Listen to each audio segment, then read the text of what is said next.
Captain Vex 9 clicked his mandibles in what passed for amusement among his species. The sleek Krellian warship, Tooth of Sorrow, drifted silently through the void, like a metallic shark hunting in cosmic waters.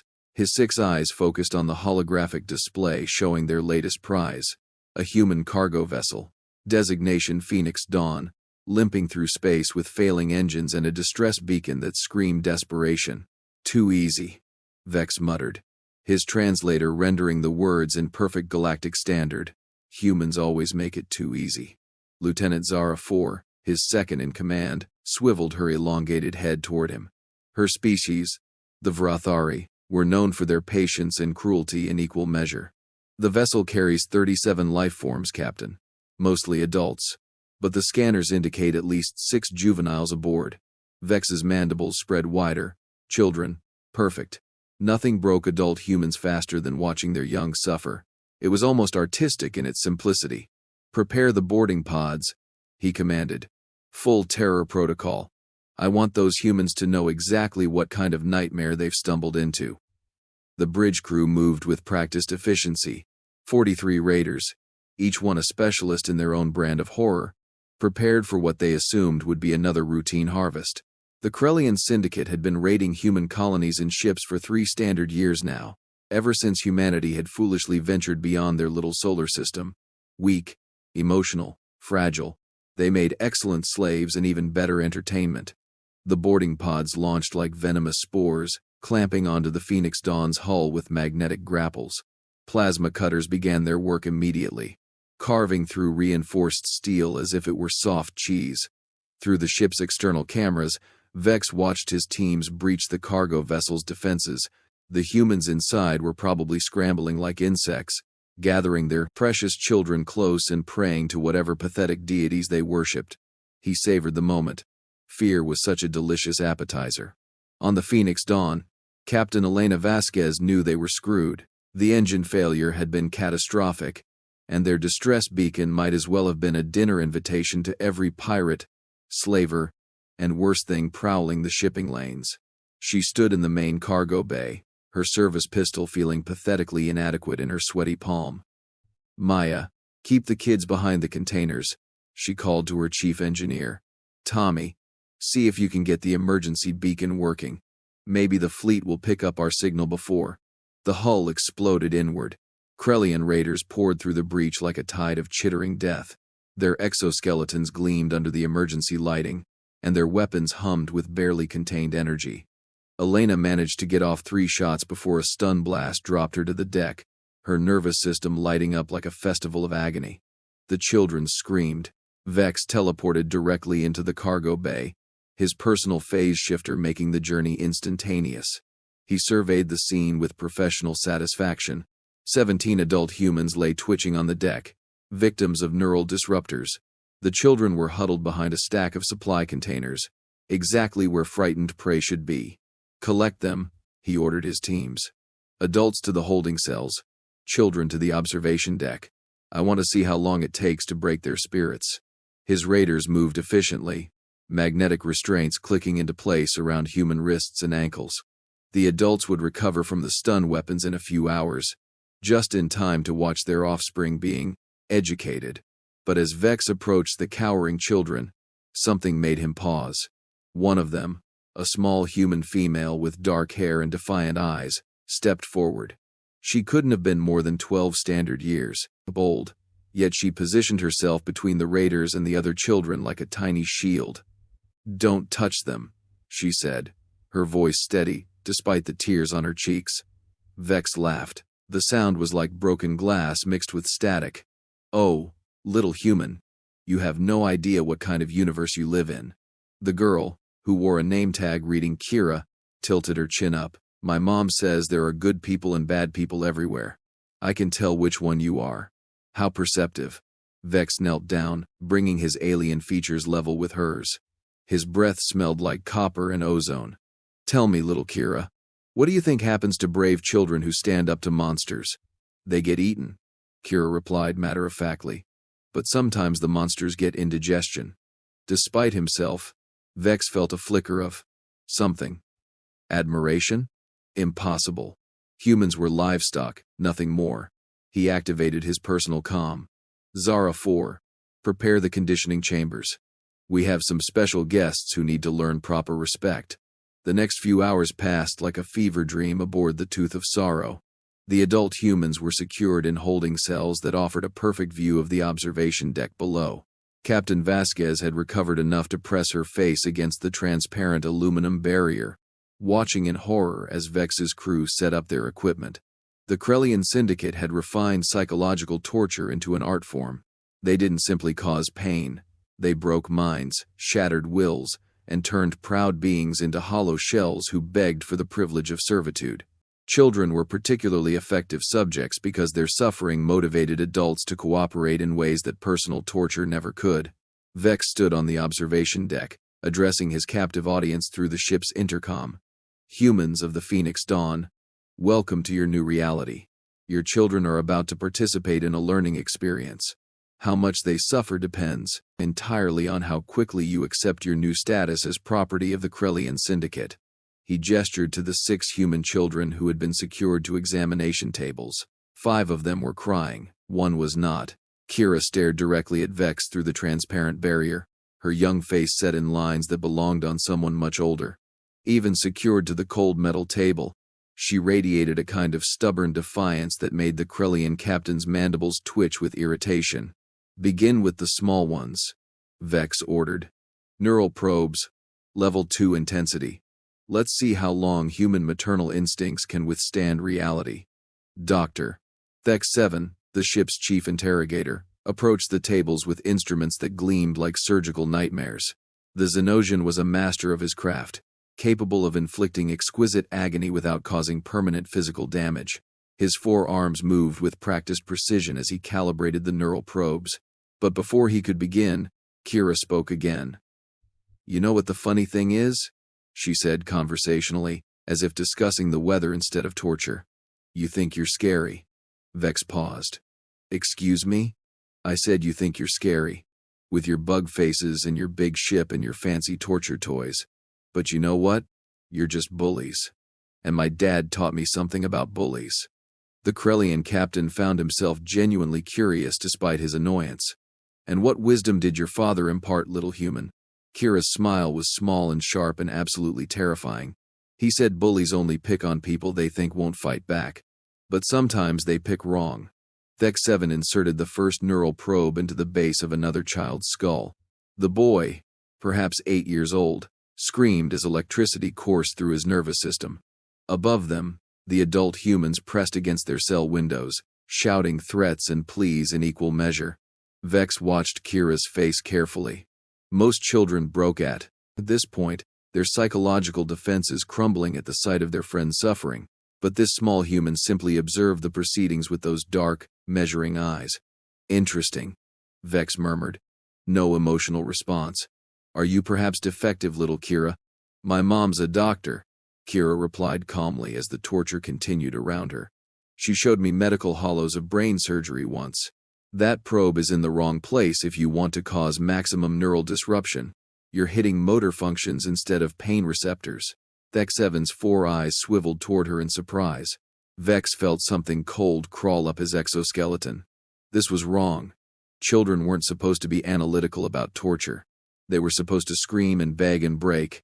You seem remarkably well informed for livestock, Vex said slowly. My parents thought I should understand the universe, Kira replied. All of it, even the ugly parts. She paused as another child cried out in agony. Especially the ugly parts. Vex activated his comm again. Vex 7, move to the defective one. Maximum intensity. The Zenosian doctor approached Kira's table with obvious anticipation. His instruments hummed with lethal potential as he selected a neural probe designed to cause the most exquisite agony the Syndicate's scientists had yet devised. This is your last chance, little human, Vex said softly. Beg for mercy. Show proper fear. Act like the prey you are.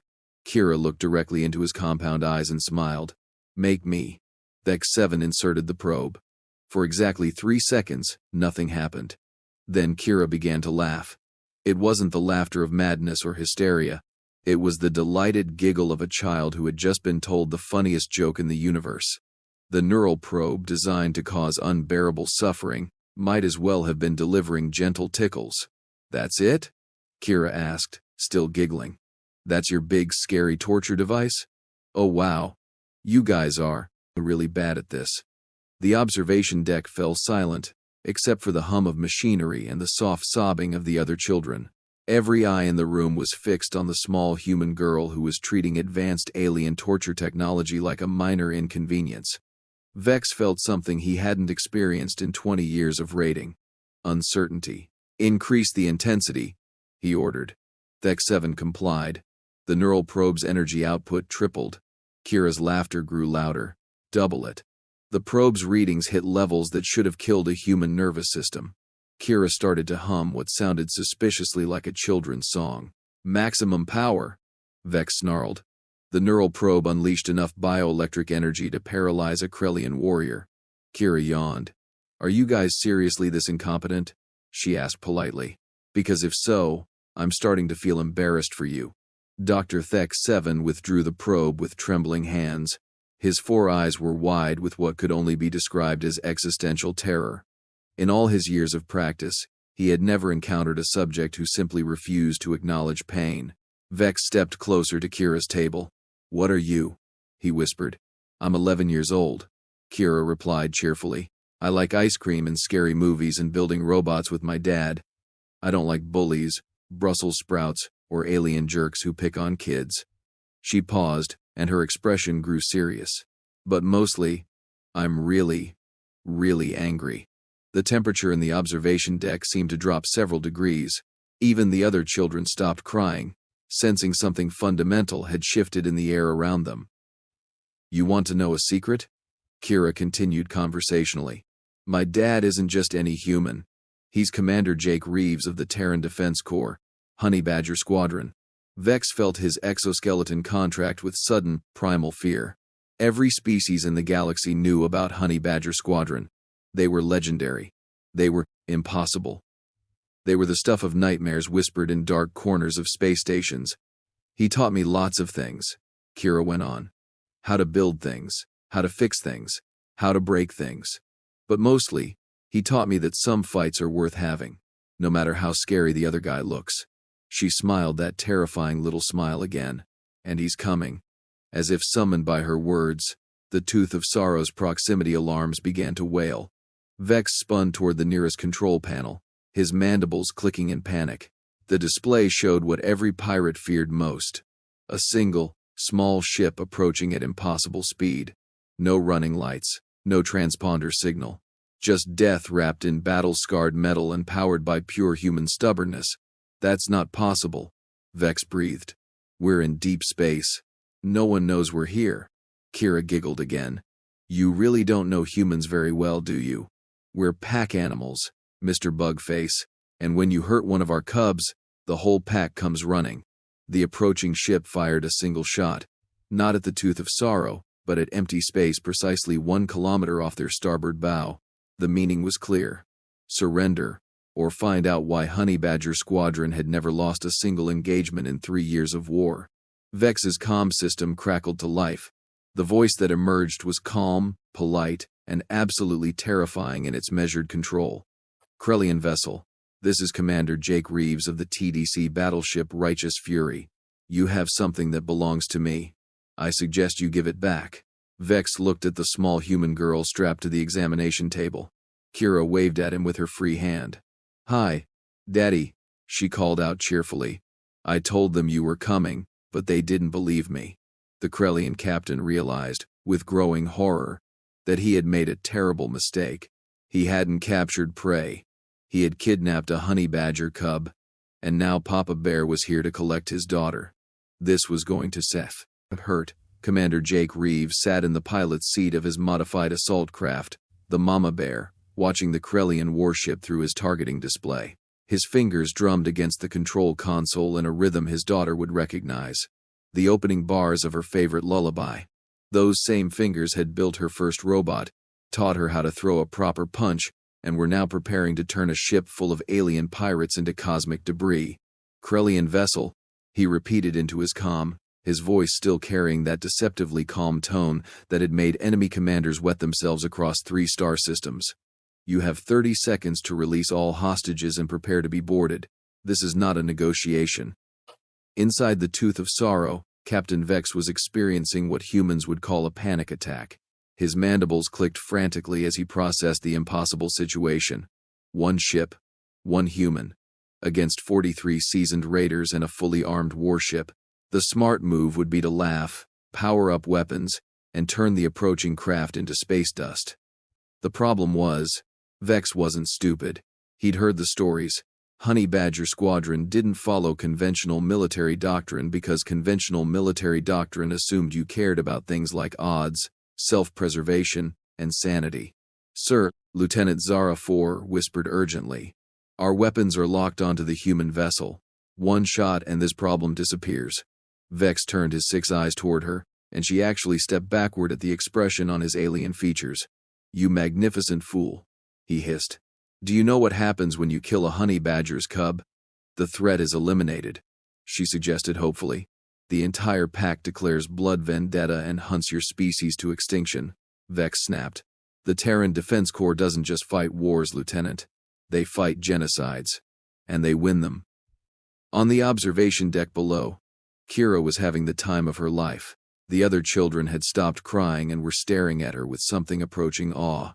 Even secured to examination tables with alien torture devices attached to their skulls, they could sense that the balance of power had shifted dramatically. "You know," Kira said conversationally to Dr. Thek 7, who was still trembling near his instruments, "my dad's going to want to have a chat with you about your bedside manner. He's very particular about people who hurt kids." The Zenosian doctor made a sound like a deflating balloon. "Please," he whispered. "I was just following orders." "Yeah," Kira replied with that terrifying cheerfulness. "That's what they all say. Right up until they meet a honey badger with a grudge." 29 seconds had passed. Commander Reeves opened a new communication channel, this one broadcasting on every frequency the Krellian ship could receive. When he spoke again, his voice had changed. Gone was the professional courtesy.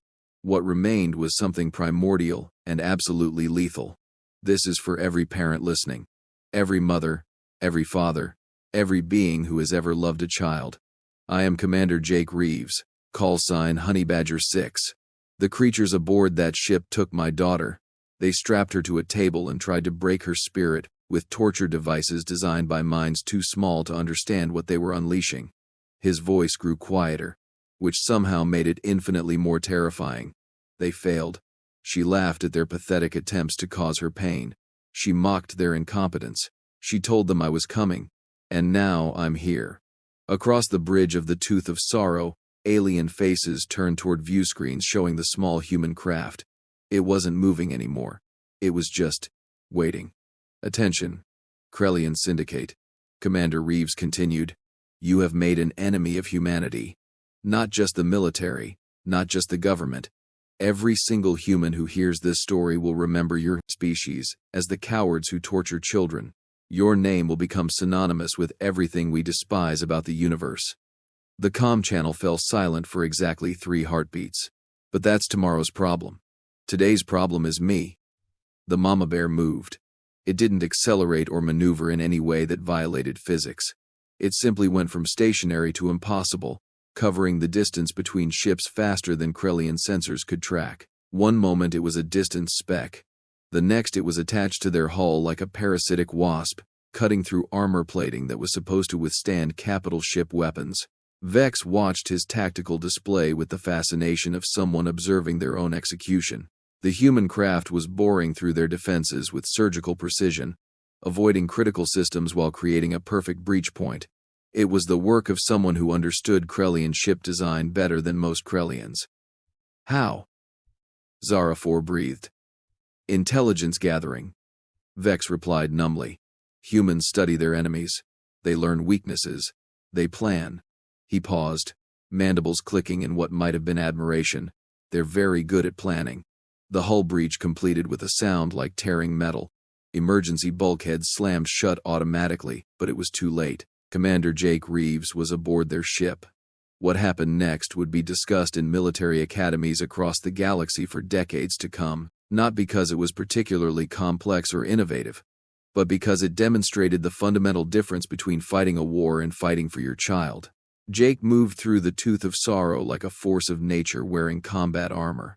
His weapon was a modified plasma rifle that most beings would need both hands and a stabilizing mount to fire accurately. He used it one-handed while simultaneously hacking security systems with a portable interface unit. The first group of Krellian raiders he encountered had set up a defensive position near the main corridor junction. They had cover, superior numbers, and weapons designed specifically for close-quarters combat. They also had about 3 seconds to contemplate their tactical advantages before Jake proved that superior firepower was irrelevant when facing someone who genuinely didn't care about his own survival. He came around the corner low and fast, plasma bolts lighting up the corridor like deadly fireworks. 2 raiders dropped immediately, their exoskeletons cracked open like eggs. The remaining 4 opened fire with everything they had, filling the air with enough energy to melt through starship armor. Jake walked through it. His personal shield system, a prototype developed specifically for Honey Badger Squadron, absorbed the incoming fire and converted it into power for his own weapons. The more they shot at him, the stronger he became. It was like watching someone try to drown a fish. Impossible. One of the raiders gasped as Jake's return fire turned their defensive position into abstract art. Improbable, Jake corrected, stepping over the smoking remains. Impossible would be you hurting my daughter and living to tell about it. He reached the observation deck in less than 4 minutes, leaving a trail of unconscious or deceased pirates in his wake. The transparent aluminum barrier that separated the torture chamber from the holding cells shattered at his touch, his armor's strength amplifiers turning him into a walking demolition machine. Kira looked up from her examination table and grinned. "Hi, Daddy. You're late." "Sorry, sweetheart," Jake replied, his voice shifting back to gentle paternal tones as he began releasing her restraints. Traffic was murder. Dr. Thek-7 chose that moment to make a run for the exit. It was not his best decision. Jake's offhand plasma bolt caught the Xenosian in the leg, sending him sprawling across the deck in a tangle of alien limbs. Now, Doctor," Jake said pleasantly, helping Kira to her feet. "Where are your manners? You haven't been properly introduced to my daughter." Kira walked over to the cowering alien and knelt down beside him. Her expression was no longer that of a frightened child. It was the look of someone who had been pushed too far and was finally in a position to push back. "Hello," she said politely. "I'm Kira Marie Reeves, age 11, daughter of Commander Jake Reeves and Dr. Sarah Reeves. You tried to torture me," Thek-7 whimpered. "The thing is," Kira continued in that same conversational tone, "my parents taught me that everyone deserves a chance to learn from their mistakes, so I'm going to give you a choice." She leaned closer, and her voice dropped to a whisper that somehow carried more menace than her father's threats. "You can spend the rest of your very short life in a human prison, thinking about what you did to children.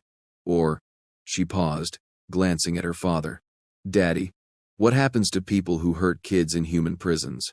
Jake's smile was sharp enough to cut glass. "Well, Princess, let's just say that human criminals have very strong opinions about anyone who harms children. Very strong, very painful opinions." Thek-7 made a sound like a deflating air bladder and promptly fainted. The rest of the rescue proceeded with mechanical efficiency. Jake freed the other children and adult hostages while Kira provided running commentary on proper hostage rescue techniques. Captain Vex and his remaining crew were secured in their own holding cells, a irony that wasn't lost on anyone present. "The Terran Defense Corps will be here within the hour," Jake informed the assembled pirates as he finished securing the last restraint. "You'll be tried under interspecies law for kidnapping, attempted torture, and piracy.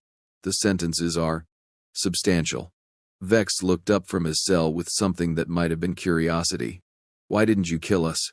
"Your reputation suggests you don't take prisoners." Jake considered the question seriously. "Normally, you'd be right, but my daughter asked me not to." All eyes turned to Kira, who shrugged with 11-year-old nonchalance. "Dead bad guys can't warn other bad guys about what happens when you mess with human kids. Live scared bad guys are way better advertising." She paused, then added with that terrifying smile, "Besides, Daddy says revenge is a dish best served cold." Prison food is very cold. The TDC fleet arrived exactly 57 minutes later, 3 heavy cruisers and a medical frigate, their weapons trained on the disabled Krellian vessel. The hostages were transferred to safety. The pirates were loaded into military detention cells, and formal charges were filed with the Galactic Justice Consortium. But the real victory wasn't in the rescue or the capture of the raiders. It was in the message that rippled through the galactic underworld faster than any communication system could carry it. Humanity's children were off limits. Touch one, and the entire species would come for you with the focused fury of protective parents armed with military-grade weaponry. As the mama bear docked with the medical frigate, Kira sat in the co-pilot's seat, swinging her legs and humming the same lullaby her father had been drumming earlier. The trauma counselors would want to evaluate her, of course. Standard procedure after a hostage situation involving children. She wasn't worried. After all, she was Jake Reeves's daughter. She'd been raised by honey badgers. And honey badgers, as the galaxy was learning, didn't break. They just got even. So, Jake said as they prepared to transfer ships, "What did you learn today, sweetheart?" Kira thought about it seriously. The way she approached all of her father's lessons. That most bullies are scared inside, and scared people make stupid choices. That torture only works if you let it work, and that parents will do impossible things for their kids. Good lessons, Jake agreed. Anything else? Kira grinned, and for a moment she was just a normal 11-year-old girl again. That alien torture devices tickle. Jake laughed, the sound echoing through the ship's corridors like a promise. Somewhere in the galaxy, other predators were listening to reports about the failed raid on the Phoenix Dawn. They were learning that humans weren't just another species to exploit. They were learning that humanity's greatest strength wasn't their technology or their weapons or their tactical brilliance. It was their absolute, uncompromising refusal to let anyone hurt their cubs. The honey badgers were loose in the galaxy, and they had very, very long memories.